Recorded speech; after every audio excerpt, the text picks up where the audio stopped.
ആഘോഷങ്ങൾ നമുക്ക് സൗഹൃദം തിരിച്ചുപിടിക്കാനുള്ള അവസരങ്ങളാകണമെന്ന് പാണക്കാട് സാദിഖ് അലി ശിഹാബ് തങ്ങൾ പറഞ്ഞു. സലാല ലുബാൻ പാലസ് ഹാളിൽ KMCC സംഘടിപ്പിച്ച സ്നേഹസംഗമം ഉദ്ഘാടനം ചെയ്ത് സംസാരിക്കുകയായിരുന്നു അദ്ദേഹം. ആഘോഷങ്ങൾ നമുക്ക് പുനർജീവനമാണ്. പങ്കുവെക്കലിലൂടെയും സഹവർത്തിത്വത്തിലൂടെയും ഒരുമിച്ചിരിക്കലിലൂടെയും നാം അത് പുനരുജ്ജീവിപ്പിക്കുന്നുവെന്ന് പാണക്കാട് സയ്യിദ് സാദിഖ് അലി ശിഹാബ് തങ്ങൾ പറഞ്ഞു. ഓണം നബിദിന പശ്ചാത്തലത്തിൽ KMCC സലാല സംഘടിപ്പിച്ച സൗഹൃദ സംഗമം ഉദ്ഘാടനം ചെയ്ത് സംസാരിക്കുകയായിരുന്നു അദ്ദേഹം. അതിനേക്കാളെല്ലാം വിലപിടിപ്പുള്ള സമ്മാനം ഓരോ ആഘോഷങ്ങൾക്ക് ശേഷവും സമുദായങ്ങൾക്കുള്ളിലും മനുഷ്യർക്കിടയിലും വ്യാപിക്കുന്ന സൗഹൃദത്തിൻ്റെയും സഹവർത്തിത്വത്തിൻ്റെയും വിലമതിക്കാനാവാത്ത സമ്മാനമാണ്.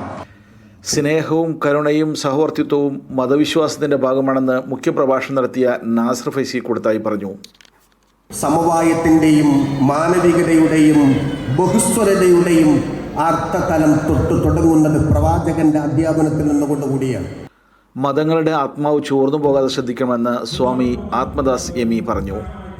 പള്ളിക്കൊക്കെ വലിപ്പം കൂടും, അമ്പലത്തിനൊക്കെ വലിയ അമ്പലങ്ങളുണ്ടാവും, നിറയെ ആളുകളുണ്ടാവും, ക്വാണ്ടിറ്റി ഉണ്ടാവും, ക്വാളിറ്റി ഉണ്ടാവും. ക്വാണ്ടിറ്റിയും ക്വാളിറ്റി ഒക്കെ ഉണ്ട്. പക്ഷെ എന്തുണ്ടാവില്ല? നേരത്തെ പറഞ്ഞ സംഗതി ഉണ്ടാവില്ല, ഫങ്ഷനാലിറ്റി ഉണ്ടാവില്ല. എവറിത്തിങ് വിൽ ബി ഫങ്ഷനിങ്, പക്ഷെ ഫങ്ഷനാലിറ്റി ഉണ്ടാവില്ല. KMCC Salalah president VP Abdussalam Haji അധ്യക്ഷത വഹിച്ച സംഗമത്തിൽ ഷെയ്ഖ് നായിഫ് അൽ ഷെൻഫരി, ഡോക്ടർ K സനാതനൻ, രാകേഷ് കുമാർ ജ, ഫാദർ ടിനോസ് കറിയ, ഫിറാസത്ത് ഹസൻ, റഷീദ് കൽപ്പറ്റ, ഷംസീർ കൊല്ലം തുടങ്ങിയവർ സംബന്ധിച്ചു. വിവിധ സാമൂഹ്യ സംഘടനാ പ്രതിനിധികൾ ആശംസകൾ നേർന്നു. കൺവീനർ മൊയ്തു മയിൽ, റൗള ഹാരിസ്, സഫിയ മനാഫ്, കേന്ദ്ര എക്സിക്യൂട്ടീവ് കമ്മിറ്റി അംഗങ്ങളും നേതൃത്വം നൽകി. Media 1 Salalah.